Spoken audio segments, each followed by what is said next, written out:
একদিন মায়ার নবী মুহাম্মদ সাল্লাল্লাহু আলাইহি ওয়াসাল্লাম একটি জঙ্গলের পাশ দিয়ে হেঁটে যাচ্ছিলেন। হঠাৎ নবীজি দেখতে পেলেন এক ইহুদি একটি মা হরিণকে শিকার করে শক্ত করে বেঁধে রেখেছে। দয়ার নবীকে দেখা মাত্রই হরিণটি রোনাজারি শুরু করল এবং মানুষের ভাষায় বলে উঠল, ইয়া রাসূলাল্লাহ, ইয়া হাবিব আল্লাহ, আজ সকালে আমি আমার বাচ্চাদের বাসায় রেখে খাবারের সন্ধানে বের হয়েছিলাম। হরিণটি বলল, হে আল্লাহর নবী, ওই সময় এই ইহুদি আমার সামনে আসে এবং আমাকে বন্দী করে ফেলে। সকাল থেকে আমি এখানে বন্দী।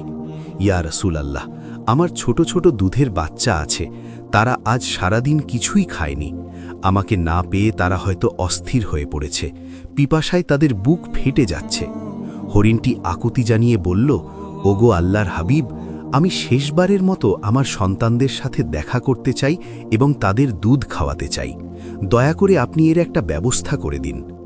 হরিণের এই করুণ আর্জি শুনে দয়াল নবীর অন্তর কেঁদে উঠল। তিনি ইহুদিকে ডেকে বললেন, হে ইহুদি, তুমি কেন এই অবলা প্রাণীটিকে আটকে রেখেছ? ইহুদি উত্তর দিল, আমি একে শিকার করেছি, আর বনের প্রাণী শিকার করা তো আমার অধিকার, তাই আমি একে ছাড়ব না। নবীজি বললেন, তুমি কি দেখতে পাচ্ছ না এটি একটি মা হরিণ? এর স্তন দুধে পরিপূর্ণ, এর বাচ্চারা না খেয়ে কষ্ট পাচ্ছে, তুমি একে একবার সুযোগ দাও। ইহুদি অবজ্ঞার সাথে বলল, আমি এত কষ্ট করে ধরলাম আর আপনার কথাই ছেড়ে দেব? একবার ছেড়ে দিলে কি বনের হরিণ আর ফিরে আসে? তখন বিশ্বনবী বললেন, তুমি একে ছেড়ে দাও, আমি জামিন হচ্ছি, সে তার বাচ্চাদের দুধ খাইয়ে আবার তোমার কাছে ফিরে আসবে।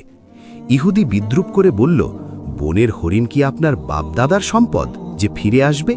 শিকার করা প্রাণী ফিরে আসার কি কোনো নজির আছে?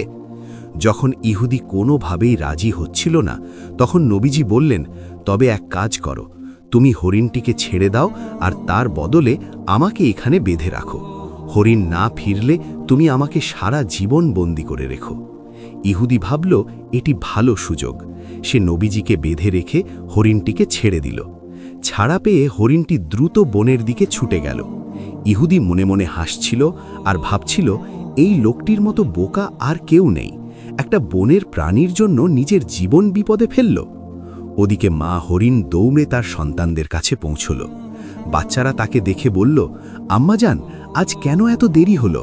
আমরা আপনার জন্য অপেক্ষা করতে করতে ক্লান্ত হয়ে পড়েছি। মা হরিণ চোখের পানি ছেড়ে বলল, ওরে আমার কলিজার টুকরা সন্তানরা, তোমরা তাড়াতাড়ি শেষবারের মতো আমার দুধ পান করে নাও, কারণ হয়তো তোমাদের সাথে আর কোনো দিন দেখা হবে না। বাচ্চারা অবাক হয়ে কারণ